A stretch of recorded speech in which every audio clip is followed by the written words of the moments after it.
COPD या आम भाषा में कहें तो स्मोकर्स लंग, लगातार स्मोकिंग या किसी और तरह की गैसियस के एक्सपोजर या पर्टिकुलर मैटर मतलब सॉलिड पार्टिकल्स जो हवा में ड्यू टू पॉल्यूशन फैल रहे हैं उनके कारण अगर हमें कंटिन्यूस एक्सपोजर हम उसमें रहते हैं तो हमारे सांस की नलियों में परमानेंट डैमेज हो जाता है, जिसे हम लेटर पार्ट में सीओपीडी कहते हैं। सीओपीडी के सिम्टम्स में सांस फूलना, शुरू में थोड़ी चलने के बाद सांस फूलता है और बाद में इवन बैठे बैठे भी पेशेंट का सांस फूल सकता है। खांसी आना, अर्ली मॉर्निंग रोज बलगम आना और कई बार बाद में भी।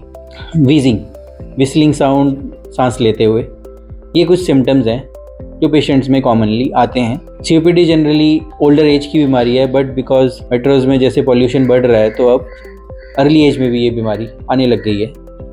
सीओपीडी के डायग्नोसिस के लिए टेस्ट है एक्सरे और लंग फंक्शन टेस्ट। इन दोनों के कॉम्बिनेशन में और पेशेंट के सिम्टम्स को देखते हुए डायग्नोज किया जा सकता है। ट्रीटमेंट में सबसे पहले आता है stop the exposure to the irritating agent. Means अगर आप स्मोकिंग करते हैं वो बंद करिए, पर्टिकुलेट गैसेज या पर्टिकुलेट मैटर का एक्सपोजर है वो बंद करिए। After that inhaler medicine are the first line, जिसको ट्रीट करने से पेशेंट के सिम्टम्स में काफ़ी बेहतरी होती है। इसके अलावा पल्मोनरी रिहेबिलिटेशन एक अनदर इम्पॉर्टेंट पार्ट है।